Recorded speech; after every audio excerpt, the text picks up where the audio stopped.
Hey, it's Joseph here, and it's a nice Sunday morning here in South Texas.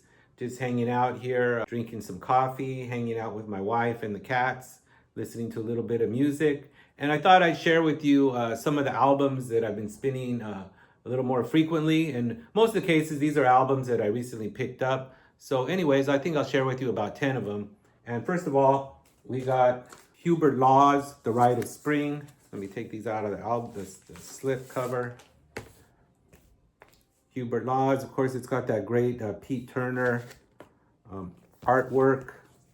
It's like a cheetah there on the front, and it's a gatefold. It's a CTI, of course, yellow label. And I've been really enjoying this album. Of course, many of you know that Hubert Laws, the flautist, he also was a sax player earlier on in his career. He used to work with Amogo Santa Maria a lot. And but in his CTI years, he would definitely dabble into some classical music, kind of doing a classical jazz fusion thing.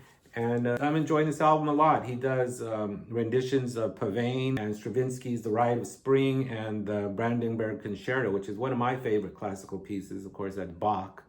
But some of the things that stand out here is some beautiful bassoon work, which you don't hear bassoon, of course, too much in the album being featured, but in many cases they're playing in tandem with Laws on the flute. And also, of course, great band here, as CTIs always have. Ron Carter, who's always, it seems like he's on almost every CTI date, and Jack DeJohnette on drums. So, been enjoying this one. Hubert Laws, The Rite of Spring. Switching up gears completely here, we have, it's really tight in the sleeve here, The Carpenters, Now and Then. Of course, this is a triple opening up fold. There's some kind of cheesy artwork of Karen Carpenter and Richard. But this is kind of a concept album. It's kind of looking back at AM radio in the 60s and the Carpenters of doing some great covers for the most part. They're doing, they don't even have the titles on the album cover, but they do Sing, which of course that was kind of a hit for them. And also they do a great version of Masquerade, Jambalaya. And then on the second side, it's almost as if they're going through listening, like somebody's spinning the radio dial and playing the hits of the day. And they do versions of Fun, Fun, Fun, the Beach Boys hit, but that's Richard on vocals, which is not the greatest. They do Dead Man's Curve, The Night Has a Thousand Eyes, Our Day Will Come. So overall, Karen Carpenter, one of the great voices of all times. And one of the things that I really enjoy about this too is Karen is actually playing drums for the most part of the album. I think only on one cut, it's Hal Blaine. But she was an outstanding drummer. But for most of the Carpenter sessions, it was usually Hal Blaine. But enjoying this one, Carpenters, Now and Then. Switching up gears again, totally, is Cal Tjader, A Fuego Vivo. And this is Cal Tjader. This is one of his last releases on the Concord Picante label. And really enjoyed this album. This brings back a lot of memories because on this album, it's Cal Tjader, of course, on vibes, Mark Levine on piano and Rhodes, the great Rob Fisher, who is an outstanding player on bass, Vince Latiano on drums, and a personal friend of mine, Poncho Sanchez. I used to hang out with Poncho a lot back in the Tjader years. He would take me along to many of the gigs, and I would help Claire Fisher and Poncho carry the equipment into places like Concerts by the Sea, and just wonderful memories of hanging out with Tjader. He's always a guy with a lot of sense of humor, always very humble, always friendly, ready to hang out and just have a good time. But also a shout out to not only Poncho on congas, but Gary Foster on flute and soprano and alto. Really an outstanding on woodwinds. Of course, he's very popular in the LA scene. Great teacher too. And also the late, great Ramon Banda, also a personal friend of mine. I used to spend, he's on timbales, and he recorded a little bit with Jader and used to play with him towards the end of Jader's years. But he was an outstanding drummer, timbal player. Later on, Ramon would go on to play with Joey DeFrancesco.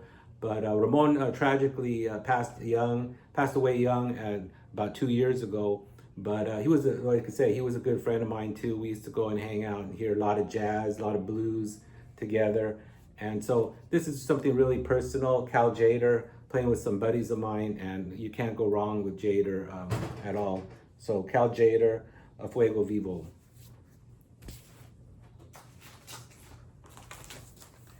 Next up, Chuck Mangione, Land of Make Believe. This was with the Hamilton Philharmonic. And there's Chuck with singer Esther Satterfield in the back. And I'm a big Chuck Mangione fan. Of course, Chuck passed away, I think only last year. And he was just, he was very a commercial success in his later years with, of course, his hit Feel So Good. But I always enjoy these albums where he did with big orchestras. And I think this was maybe his third one, because he did a couple ones before this. Some say this is the best one, though. This is not a double album like some of the other ones are, but he does some of his songs, Legend of the One-Eyed Sailor, the beautiful ballad, Lullaby for Nancy Carroll. On one of his earlier albums, he does it featuring his flugelhorn work, but on this one, it's the beautiful vocals of Esther Satterfield. Really love her vocals, just very, very controlled, pristine, pure, but with a lot of emotion. She was part of Chuck's recordings on quite a few albums, and then she retired, but kind of suddenly, and just I think went to raise her family and has never been heard from since. But Esther Satterfield is a very important part of the Chuck Mangione legacy. Also, of course, Jerry Nywood, he's just always an incredible soloist on any work with Chuck. And on this one, it's Alfonso Johnson on bass, and Joe LaBarbera. And I believe that's the core. I actually heard Chuck Mangione at the Lighthouse about maybe a couple years before this. And at that time I know he had Joe LaBarbera on drums. I'm not sure who he had on bass, but don't underestimate Chuck. I mean, he was part of the Jazz Messengers at a very young age. Of course, he made a couple of dates on Riverside with his brother Gap. But really love this album. They do also Land of Make Believe, and beautiful album. Chuck Mangione, Land of Make Believe.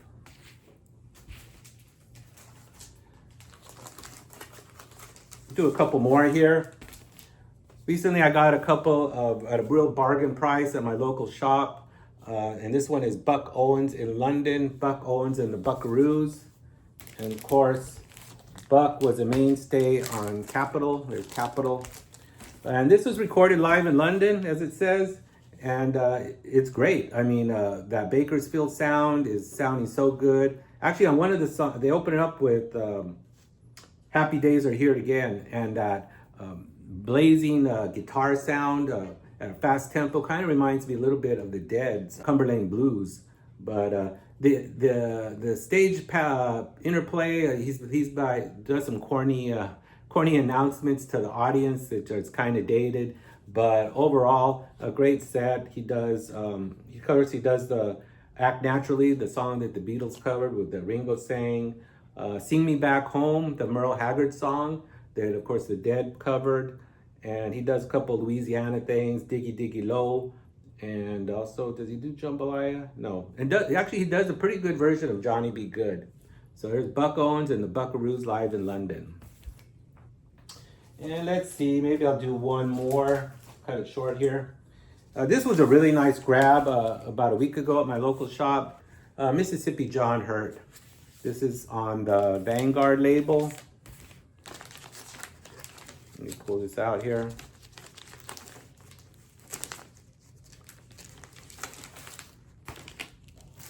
Vanguard label.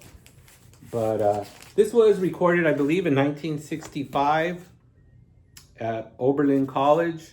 And of course, this finds the later Mississippi John Hurt, because he did his original recordings back in the 1920s, and then of course he was out of the scene, and then he was part of that rediscovery scene in blues revival in the early 60s. But he's still in great form here. Amazing guitar work, very understated vocals for a band from Mississippi, but his music has always been an important part of my life as soon as I discovered it, because at a time in my life when I was kind of going through some problems, my wife had passed away at an early age, and I was looking for, to find healing through the grief. And for some reason or another, the sound and the tone of John Hurt's guitar really brought me a lot of peace and a lot of healing, and just that smooth, calm voice too. Also, a lot of healing and a lot of peace. And so this will always hold a place in my heart. The best of Mississippi John Hurt. So, anyways, that's what I've been listening to. Hope you like. Subscribe. Until next time, Joseph out.